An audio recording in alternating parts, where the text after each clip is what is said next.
Hello दोस्तों, आप देख रहे हैं A to Z चैनल और आज हम लेके आए हैं पुरुषोत्तम मास का 13वां अध्याय। दोस्तों, हमने पहले 12 अध्याय पुरुषोत्तम मास की कहानी सुन ली है, तो हम आज आपको सुनाएंगे पुरुषोत्तम मास का 13वां अध्याय। तो चलिए दोस्तों, देखते हैं। शौनकादि ऋषियों ने पूछा, हे महाभाग्यशाली सूत, हे वक्ताओं के श्रेष्ठ सूत, पुरुषोत्तम मास के सेवन से दृढ़ धनवा राजा उत्तम राजा कैसे हुए? सूत पुरानी बोले, हे मुनि श्रेष्ठों, अब मैं आपको राजा दृढ़ धनवा की कथा कहता हूँ, वह सुनो।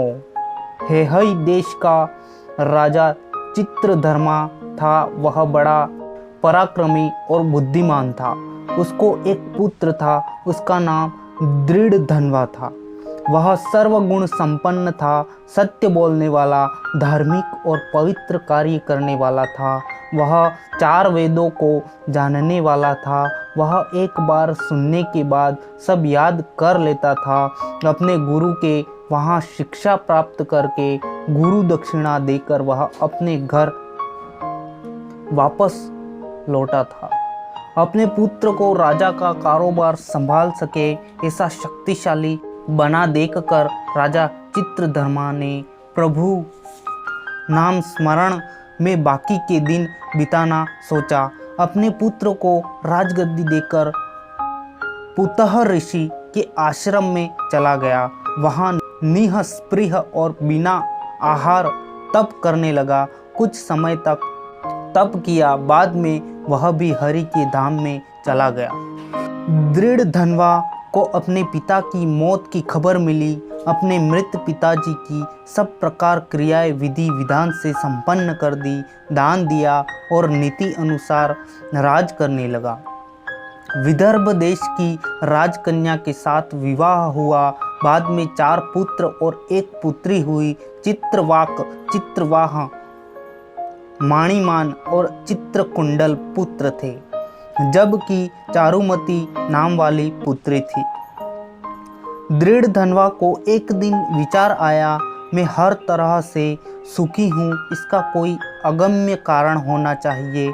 मैंने कौन सा ऐसा व्रत किया होगा, तप दान पुण्य किया होगा जिनसे मैं सुखी हूँ।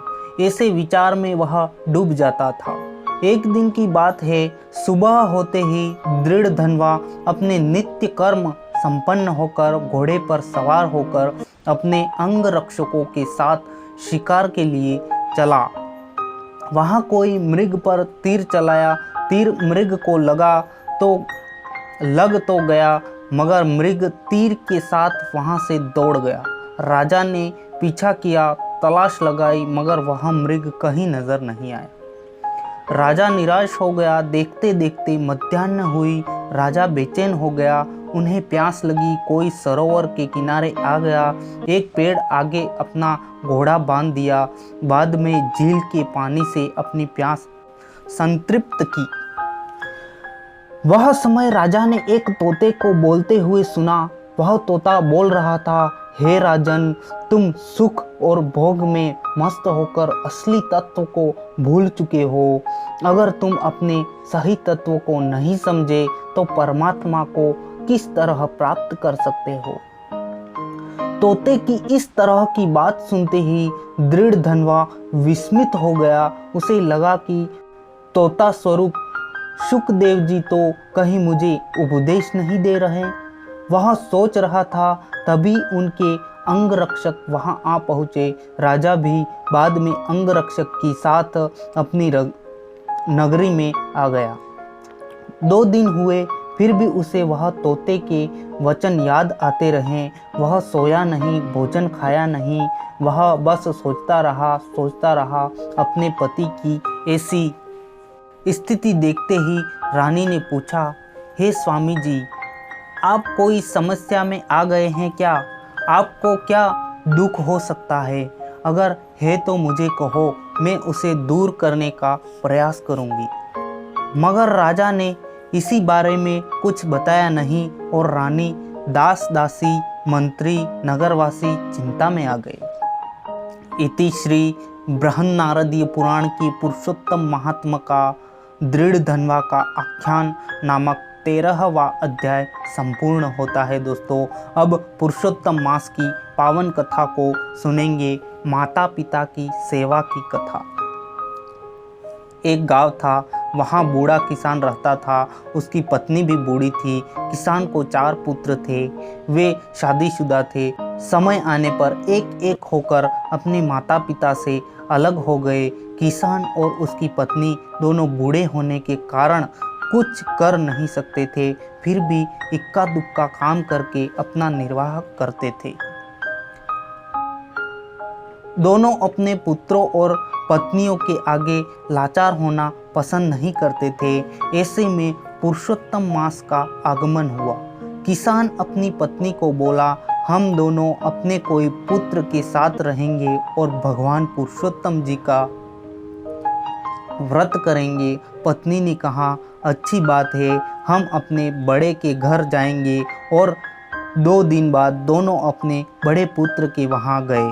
पुत्र और पत्नी ने सत्कार किया।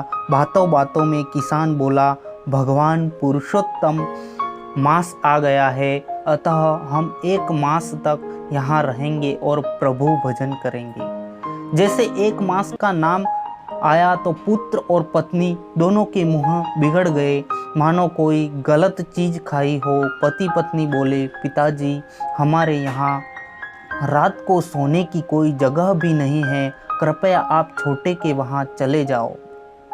किसान दंपत्ति वहाँ से निकल गए।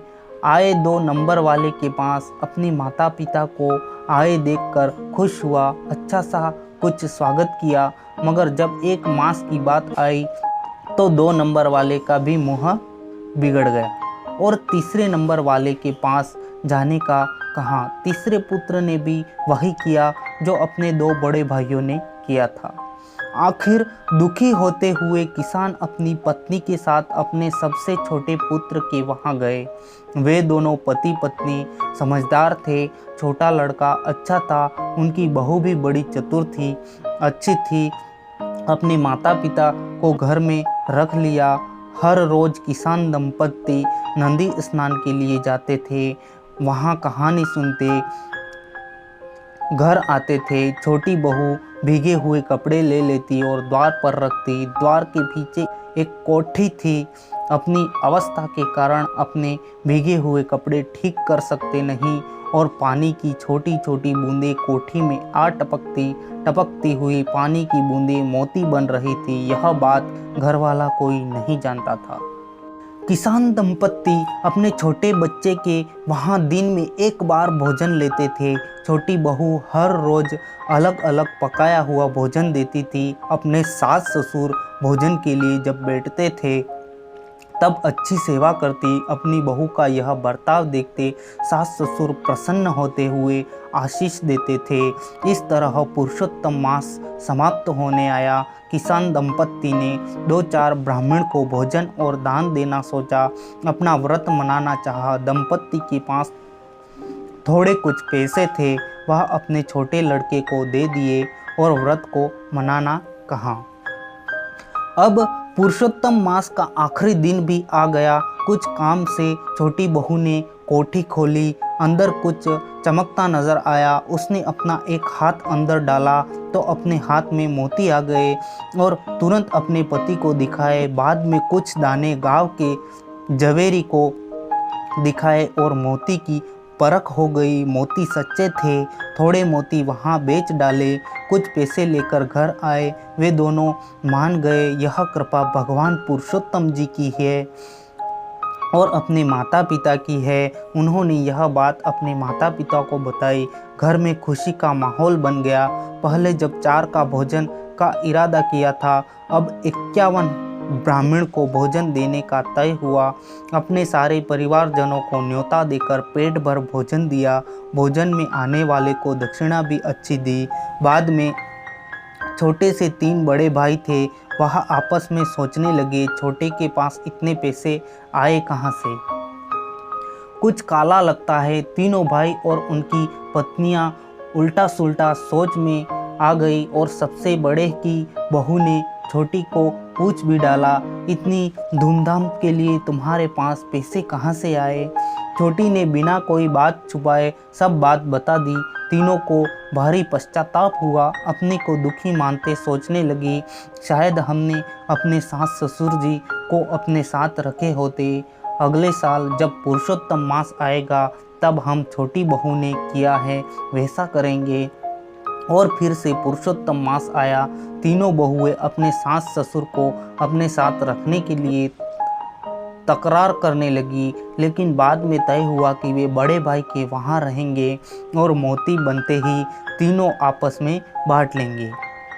बड़ी बहू ने पहले दिन अपने सास ससुर को बता दिया कि जब तुम नदी से स्नान समाप्त कर आओ तो तब भीगे हुए कपड़े मुझे देना, इसे आप मत झटकना।